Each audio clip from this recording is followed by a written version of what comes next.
Why does your scanner show the P0215 engine code? What does it mean?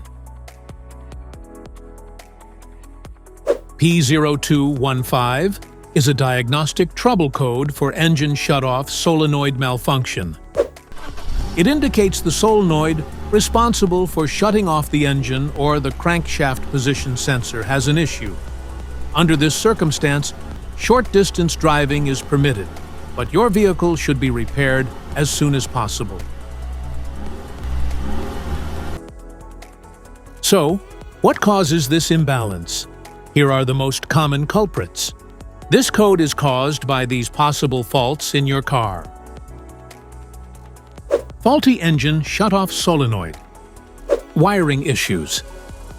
Blown fuse or faulty relay. Weak or failing battery.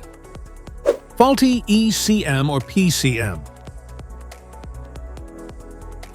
Each DTC code corresponds to a specific issue in your vehicle.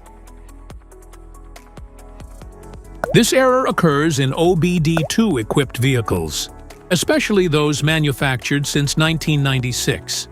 It is commonly found in Ford, Toyota, Volkswagen, Mercedes, Nissan, Jeep, Chevrolet, and Dodge. If you want to fix this error code, let us know in the comments section. We will definitely make the video on your demand. If you like this video, don't forget to subscribe to our channel. Thanks for watching.